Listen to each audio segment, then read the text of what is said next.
Hi, my name is Matthew Clark, and I'm going to talk about Cancun's economic impact. First, let's do an overview of what I'm going to talk about. Just a couple things. Why is tourism important to the economy of Cancun? The general impact of the hospitality industry on Cancun's economy. How much are hotel room taxes? How much are entrance fees to parks and public attractions? Average sales tax in Cancun, how many jobs are created because of tourism, how does the cruise industry impact the level of tourism in Cancun, and the overall sustainability grade after I'm finished talking about some few things. First is the importance of tourism to Cancun's economy. Over the past couple decades, Cancun, Mexico has become the prime destination for tourists. It has become such a popular location because of what Cancun has to offer. With parks, public attractions, local food, and fantastic resorts, tourism has impacted Cancun's economics tremendously. Before the increase in economic growth, Cancun was suffering from poverty. Since then, Cancun has become Mexico's leading tourist resort. With such an influx of tourists, the hospitality industry and job market has increased dramatically. As seen in the chart, the increase of tourists is significant. From 1974 to 2010, there was an increase of over 2 million tourists. The funds from all over tourists are used to purchase land, improve fumigation and drainage, and install all necessary basic infrastructure. Also, 1/4 of the total national revenue is generated from tourism in Cancun and also accounts for more than half of the city's GDP. The general impact on economy. As stated in the previous slide, Cancun was vastly different in the past. It used to be dirty, an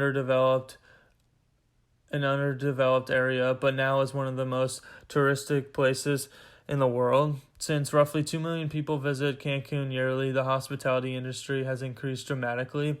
In the 1970s, before the massive increase in the economy, there was roughly 1,700 rooms available for tourists.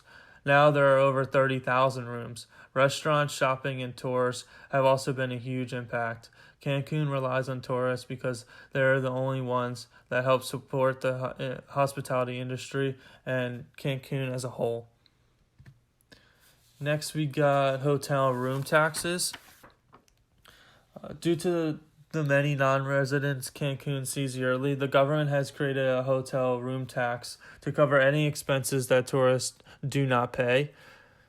For instance, Cancun uses some of that hotel room tax to pay for tourism-related advertising and promotions, or uses it for renovations around the area. Specifically, Cancun has a 16% tax rate, plus a 2% lodging tax for their hotels. Additionally, in 2019, the Congress of Quintana Roo approved a new environmental tax for international tourists. It is about a 25 pesos per room per night. These funds will go towards water treatment, beach cleaning, and other environmental problems related to tourism. Next is entrance fees to parks and public attractions. Many tourists who visit Cancun want to see or experience all that it has to offer. This includes every park or public attraction. This is another benefit for Cancun economically, in which these entrance fees for the parks or public attractions cost anywhere from $35 to $600+. For example, Ventura Water and Amusement Park is one of the favorited public attractions in Cancun, Mexico, but the cost is over $100 per person. This makes a huge impact on the economy for Cancun. The more parks or public attractions, the more jobs available, and with the more jobs comes a booming economy. Next, we have average sales tax. There's a value-added tax of 16%. This tax applies to the purchase of most items and is paid by residents and visitors alike. Often, this tax is included in the total cost of restaurant bills, store purchases, and tours. You can see in this picture that this receipt, the red circle, indicates that it is, in fact, the 16%. Next, we have jobs affected by tourism. Tourism provides 11 million jobs directly or indirectly in Mexico. Job openings in Cancun and the hospitality field open and grow larger every day. And then lastly, we have the cruise industry. The cruise tourism generates an estimated $18 billion a year in passenger expenditure and has been the fastest growing sector of travel industry for the past 20 years. With Cancun being a popular vacation destination, cruise tickets sell out very fast. The cruise industry had a very positive impact on the economy until the coronavirus outbreak. Since then, cruise sales globally have been at an all-time low.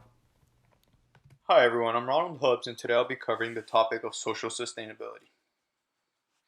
As a major tourist hotspot, Cancun has benefited from an increase of jobs brought on by the influx of tourists in the past decades. Hotels, restaurants, guided tours, and other tourist attractions have created hundreds of thousands of jobs throughout the years. However, some hospitality industry workers have relatively low and uncertain wages since they depend on tourists to make money. For the year of 2017, the government of the state of Quintana Roo reported that 37.7% of the region's jobs came from the tourism industry. This shows how heavily dependent Cancun is on tourism when it comes to its jobs. Although the cost of living in Cancun has increased throughout the years, it is still a relatively cheap place to live when compared to other major cities like Mexico City and Monterrey.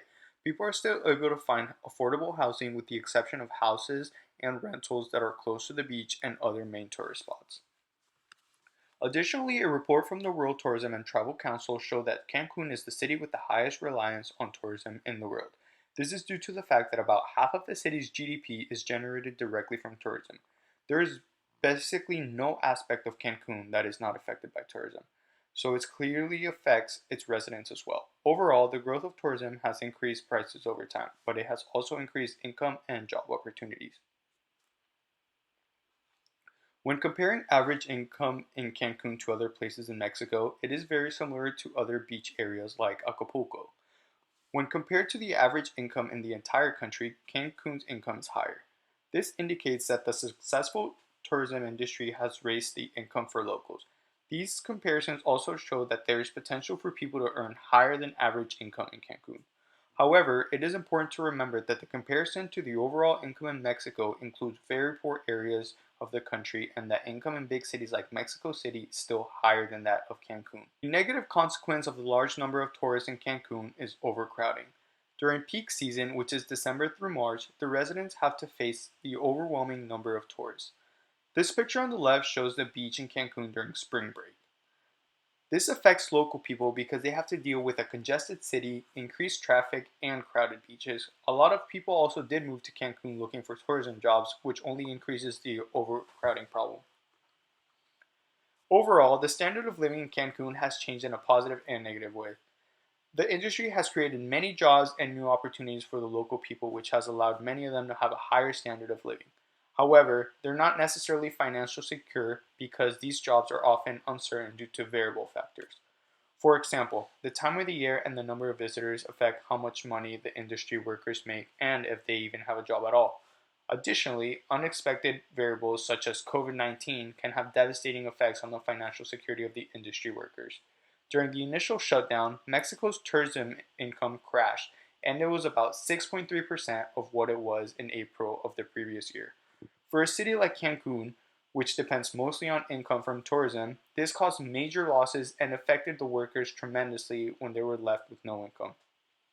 Although tourism has mostly had a positive social impact by creating jobs and boosting the economy, it is important to remember that there are risks when it comes to relying on tourism for a living. My name is Germain, and I'm here to talk to you about the environmental impact of tourism in Cancun. Cancun is located in the state of Quintana Roo on the northeast coast of the Yucatan Peninsula in Mexico. Its location on the Caribbean Sea, tropical climate, and string of beautiful beaches have made Cancun Mexico's #1 tourist destination. Cancun Island is approximately 14 miles long. It's separated by the Necup Lagoon from Cancun City, but linked by several causeways. Cancun is also home to the Great Maya Reef, which extends 600 miles along the Yucatan Peninsula. It's the largest coral reef system in the northern hemisphere and the second largest in the world.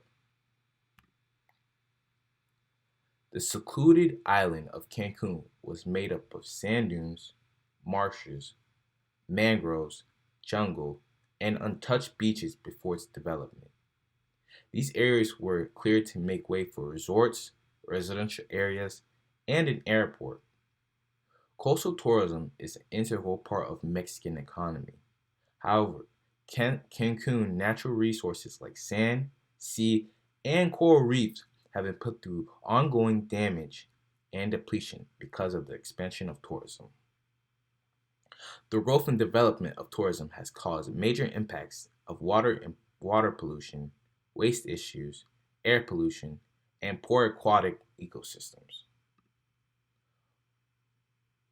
One of the most major impacts that the tourism industry has on the environment is water pollution. The tourism industry generates 95% of total sewage water. This is because of subpar waste plants. These plants dump large portion of untreated sewage into the sea. Recreational vehicles such as cruise ships often produce large amounts of spills and discharges of petrol, oil, and toxic chemicals.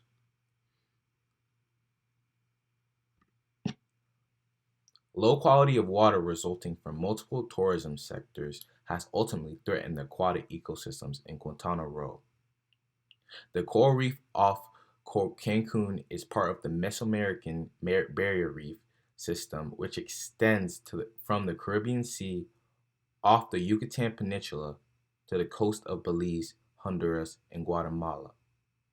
Cruise lines enter Cancun nearly 400 times a year, causing coral damage from anchors and running aground. Studies estimate about 50% loss of coral along the Yucatan coast since 1990 from sewage, overfishing, rising water temperature from climate change, and coral disease. According to the Ocean Conservancy, Norwegian Cruise Line ran aground in a national park of Cancun, destroying 80% of the coral reef. It takes about 9 to 12 years for these reefs to grow.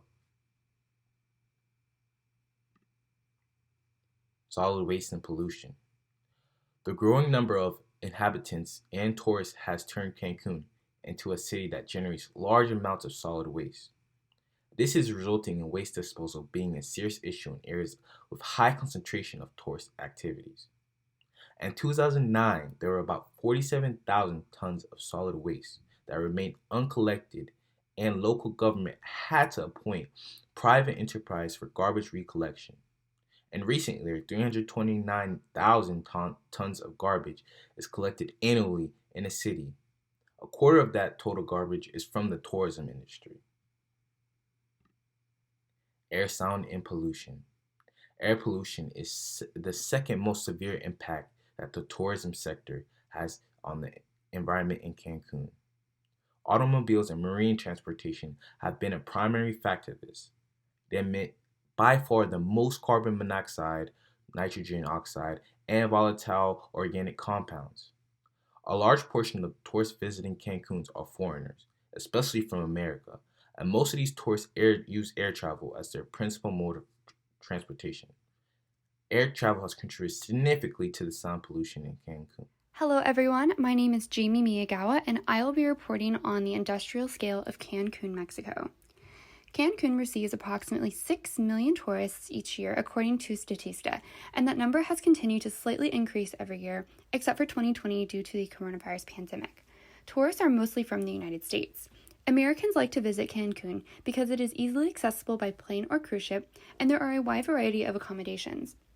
Whether you're looking to stay at a 5-star resort or at a cheap Airbnb, there is something to fit everyone's budget. On average, tourists spend about 5 days in Cancun, but keep in mind that Cancun is a popular cruise port, so there are many visitors who spend 1 day participating in shore excursions. Tourism is fairly steady throughout the entire year, but peak season tends to be from December to March. Now we are going to dive into some of the most popular tourist activities.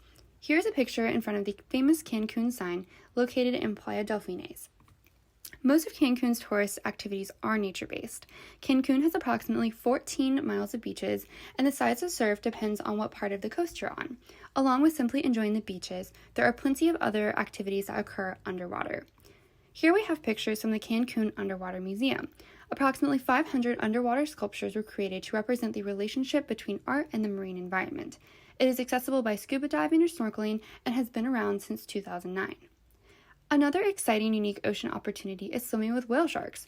Whale sharks can be found off the coast of Cancun during the summer months. This type of excursion is more expensive than most, but definitely provides a once-in-a-lifetime opportunity.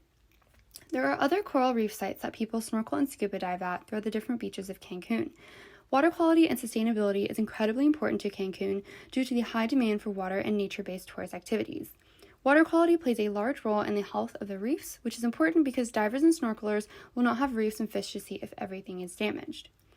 An easy change the Mexican government could implement to help keep oceans clean would be to require all tourists only use certain reef-safe sunscreens while visiting the beaches. This would help maintain the coral reef, and if all businesses in Cancun only sold reef-safe sunscreen, tourists would have easy accessibility to the correct skincare products. Aside from the beautiful beaches, Cancun has a rich, unique history. There are opportunities to visit Mayan ruins that remain along these parts of Mexico. Some sites are more popular tourist destinations than others, but overall these ruins help drive tourism in Cancun. Here you can see a few pictures from some of the more popular ruins near Cancun. Educating tourists about these treasured Mayan ruins will help reduce negative impacts created from large volumes of visitors each year. It is important for tourists to understand and respect the history and culture of the place they are visiting. There are many reasons for tourism in Cancun to continue into the future. The area is full of other nature-based tourist activities, including Ixaret Park, Garafon Nature Park, and Urbano Caba Park. Each of these places have opportunities to interact and appreciate the nature of Cancun. It is crucial for Cancun to make sustainable choices in order to preserve the quality of their environment, since tourism heavily relies on it. As a place that has amazing weather, beaches, and views, vacationing in Mexico is likely on everyone's bucket list. Cancun is rated as one of the top cities to visit in Mexico. With over 6 million visitors every year, Cancun must deal with sustainability issues, such as excessive use of vehicles. Instead of having visitors use taxis and Ubers to get to their destination, they should switch to using the Mayan train, which is our big project in Cancun. Trains emit between 66 to 75% less carbon than cars. With trains becoming an available form of transportation in Cancun, there will be fewer cars, which will lower pollution levels and aid in keeping good air quality. One of the train routes will travel from Cancun to Tulum and back, allowing tourists to explore many coastal cities while saving time, money, and most importantly, the environment. According to Wikipedia, the National Alliance for Conservation of the Jaguar has identified 12 wildlife corridors that could be constructed to mitigate the situation for the jaguars that live in the area. Original plans called for electric locomotives on trains. In June 2020, the government announced a switch to diesel to keep costs down, and then in August 2020, it was decided that half the route would be electrified. The Mayan train will run on existing tracks, but other parts of its planned route will cut through some of the only unspoiled ancient forests on the Yucatan Peninsula that are not federally protected as nature reserves. That bodes badly for endangered native species like the Cancun cactus and black howler monkey. Another challenge is the topography of the Yucatan Peninsula. The highly porous terrain is a karstic region characterized by cenotes, subterranean caverns filled with water that form when the limestone bedrock collapses. It will take careful engineering to build the tracks and adjoining infrastructure, and some observers are skeptical that the government can pull it off. The Yucatan state government strongly supports the Mayan Train project and ensures that it will be a great benefit to the local economy. The Mayan Train project will create jobs for those in construction, and once the project is complete, there will be more jobs such as train crew, electricians, and mechanics. As exciting as this project may seem, there's less enthusiasm for the project among indigenous communities in the region. This project isn't planned for us, the common people, community representatives wrote in an open letter sent to Lopez Obrador in November. It's a tourism project that will only benefit the wealthy and foreigners. We, who are the owners of the land, will only see it pass by because there aren't stations planned for most of our communities. Community resistance could lead to construction obstacles. Along the Caribbean coast, 11 Hejeros have protested for decades to receive fair compensation from the federal government for the land seized to build the Federal Highway 307, along which the Mayan Train will be built. The communities made their position clear. Pay us what's fair according to the law, or the train won't go through. The Mayan Train will bring an easy and convenient form of transportation for both tourists and locals who work at the popular tourist stops. The train has many stops, allowing locals and tourists to engage and learn about each other's cultures and traditions. Having the train stop at local communities may lead to unhappy locals, since their city will be filled with tourists, causing traffic and just overall hecticness in the area. Living conditions may slightly become negative due to claims made of unfair or no compensation from lands of locals where the Mayan trains will have rails. Hi guys, I'm Ronald and I'll be discussing the final part of our project. This will be our conclusion and sustainability ratings for Cancun. So first, we gave each of the main pillars of sustainability a score. We gave the economic impact an A-, the environmental impact a D, and the social sustainability a B. These were based on the corresponding positive and negative impacts of each area. The environmental area is the lowest score out of the three. This does not come to us as a surprise, given the negative effects of tourism on the overall environment of Cancun.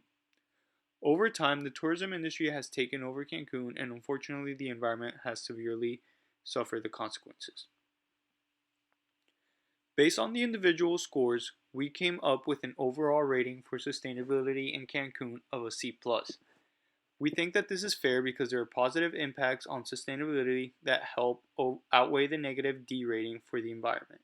However, a C+ is not an ideal grade, and we think that there are some ways to make it more sustainable.